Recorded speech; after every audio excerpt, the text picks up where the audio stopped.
کو کیا ہو گیا ہے، وہ حرام کو حلال کرتا پھرتا ہے۔ حضرت امام اعظم کو جب اس بات کی خبر پہنچی تو آپ نے حضرت سفیان ثوری کو اپنے جواب کی تفصیل سمجھائی۔ حضرت امام اعظم رضی اللہ تعالیٰ انہوں نے فرمایا، آپ نے فرمایا اس مرد نے قسم کھائی تھی کہ جب تک اس کی بیوی اس سے کلام نہیں کرے گی وہ اس سے کلام نہیں کرے گا۔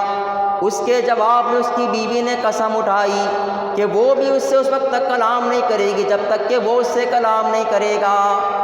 امام اعظم نے فرمایا کہ دیکھو مرد کی قسم تو وہیں پوری ہو گئی، اس لیے کہ اس کی قسم اٹھانے کے فوراً بعد اس کی بیوی نے جواباً اس سے کلام کیا اور قسم کا اظہار کیا۔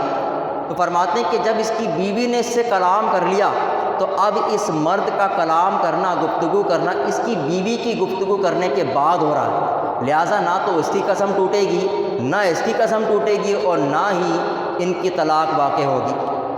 جب حضرت سفیان ثوری رحمۃ اللہ علیہ نے یہ جواب سنا، حضرت سفیان ثوری رحمۃ اللہ تعالیٰ علیہ نے فرمایا، حضرت نے فرمایا اے ابو حنیفہ، اللہ نے تم کو علم میں وہ مقام و مرتبہ عطا کیا ہے جہاں میں رسائی بھی حاصل نہیں ہے۔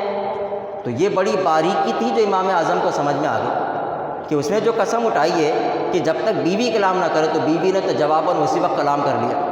تو جو اس نے قسم اٹھائی تو وہ کلام کی صفت سے تھا کہ اس نے اپنے شوہر سے گفتگو کی، لہٰذا اب جب یہ بات کرے گا تو طلاق بھی واقع نہیں ہوگی اور قسم بھی نہیں ٹوٹے گی، ان کو کفارہ بھی نہیں دینا پڑے گا۔ اسی طرح حضرت وقی رحمۃ اللہ تعالیٰ علیہ وہ فرماتے ہیں کہ ایک مرتبہ ایسا ہوا کہ کوفہ میں ایک شخص نے اپنے 2 بیٹوں کی شادی کی، اور اس طرح شادی کی کہ 2 بیٹوں کی 2 بہنوں سے شادی کی، یعنی جس طرح یہ 2 اس کے بیٹے تھے ایسے ہی کسی کی 2 بیٹیوں سے اس نے اپنی بیٹوں کی شادی کروائی۔ اور ولیمے میں اس نے دعوت دی حضرت سفیان ثوری کو، امام اعظم کو اور دیگر ائمہ مجتہدین کو۔ تو معاملہ یہ ہوا کہ وہ شخص ولیمے والے دن گھبراتا ہوا ان لوگوں کے پاس آیا اور اس نے کہا کہ حضرت غضب ہو گیا، مسئلہ پیچیدہ ہو گیا۔ انہوں نے پوچھا کہ کیا بات ہے؟ اس نے کہا کہ جس بیٹے کی جس لڑکی سے شادی ہوئی تھی وہ شب عروسی تبدیل ہو گئی، لہٰذا جس کا نکاح ہوا تھا وہ اس کے بدل کے پاس چلی گئی، تو اب اس کا کیا معاملہ ہوگا؟ حضرت سفیان ثوری رحمۃ اللہ علیہ اس وقت وہاں موجود تھے۔ آپ نے فرمایا کہ یوں کیا جائے کہ وہ دونوں ان کو مہر ادا کریں اور پھر اپنی بیوی کے پاس لوٹ جائیں۔ حضرت امام اعظم نے جب یہ مسئلہ سنا تو ایک اور فقیہ وہاں موجود تھے، حضرت مسعر رضی اللہ تعالیٰ عنہ۔ انہوں نے حضرت امام اعظم کی طرف رخ کیا اور کہا کہ حضور آپ کیا کہتے ہیں اس فتوے کے بارے میں؟ تو حضرت سفیان ثوری نے فرمایا کہ بھائی فتویٰ اور اس سے زیادہ کیا ہو سکتا ہے کہ ان کا مہر ادا کیا جائے اور لڑکیوں کو واپس تبدیل کر دیا جائے، ان کے شوہر کے پاس بھیج دیا جائے۔ امام اعظم نے اس کے اندر باریکی کو دیکھ لیا۔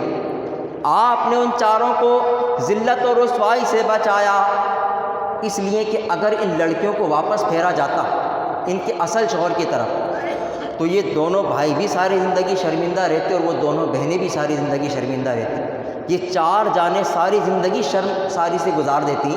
امام اعظم نے ان کو اس سے بچا لیا۔ حضرت امام اعظم رحمۃ اللہ تعالیٰ علیہ آپ نے ان دونوں لڑکوں کو بلا کے سوال کیا، بھائی یہ بتاؤ کیا تم نے جس لڑکی کے ساتھ رات گزاری تم اس کو پسند کرتے ہو؟ ان دونوں نے اس بات میں سر ہلایا کہ ہاں ہمیں وہ لڑکیاں پسند ہیں جن کے ساتھ ہم نے شب عروسی گزاری۔ حضرت امام اعظم نے فرمایا اب یوں کرو، تم دونوں اپنی بیویوں کو طلاق دے دو اور ان دونوں کا نکاح نیا کر دیا جائے۔ تو جب نیا نکاح ہوگا تو وہ عورت کے جس کے ساتھ شب عروسی کی گئی ہے وہی اس کی بیوی بن جائے گی۔ اس طرح امام اعظم نے اپنی کامل ذہانت اور فطانت کے ذریعے سے ان 4 زندگیوں کو ساری زندگی شرم سے اور حیا سے محفوظ فرما لیا کہ یہ ذلت اور رسوائی سے زندگی گزارتے ایک دوسرے کو دیکھ کے شرمندہ ہوتے۔ امام اعظم نے ایسا فتویٰ بیان کیا کہ ساری زندگی کی رسوائی سے ان کو محفوظ فرما لیا۔ چنانچہ ایسے ہی کیا گیا کہ جس لڑکے نے جس لڑکی کے ساتھ شب عروسی کی تھی اس کا نکاح اسی سے کر دیا گیا۔ یہ ہے اللہ کی جانب سے آپ کی کامل ذہانت اور فطانت۔ حضرت امام اعظم رضی اللہ تعالیٰ عنہ کو اللہ تعالیٰ نے بہترین کردار کا مالک بنایا تھا۔ جہاں آپ بہترین فقیہ اور مجتہد تھے، کردار کے بھی آپ پاک باز تھے۔ چنانچہ خلیفہ ہارون رشید نے ایک مرتبہ حضرت امام ابو یوسف سے امام اعظم کے بارے میں دریافت کیا کہ آپ کا کردار کیسا تھا۔ حضرت امام ابو یوسف رحمۃ اللہ تعالیٰ علیہ نے فرمایا، آپ نے فرمایا امام اعظم محارم سے شدید پردہ کیا کرتے، اجتناب کیا کرتے تھے۔ آپ اللہ کی عبادت میں مجاہدہ کرتے، دنیا کے سامنے اس کی تعریف کرنے سے بچا کرتے۔ آپ فرماتے ہیں کہ آپ اس قدر علم والے تھے کہ جب کوئی آپ سے مسئلہ دریافت کرتا، آپ سنت کے مطابق اس کا حکم بیان کرتے، اور اگر قرآن و سنت میں اس کا حکم نہ پاتے تو آپ قیاس کے ذریعے سے اس کا جواب عنایت فرماتے، اور فرمایا کہ آپ طمع اور لالچ سے بچتے تھے اور کسی بھی قسم کا وظیفہ قبول نہیں کرتے تھے، اور لوگوں کا ذکر خیر کے ساتھ کرتے، کسی کی غیبت نہ کرتے۔ جب یہ باتیں خلیفہ ہارون رشید نے سنی، اس نے اپنے کاتب سے کہا کہ ان باتوں کو لکھو، اور اس نے اپنے بیٹے سے کہا، اے میرے بیٹے ابو یوسف نے جو کچھ بیان کر لیا اس کو اچھی طرح سے یاد کر کے اس پر عمل کیا کرو، اس لیے کہ یہ کامل اوصاف ہیں جو اللہ کی بارگاہ میں کسی بندے کو کامل بنا دیتا۔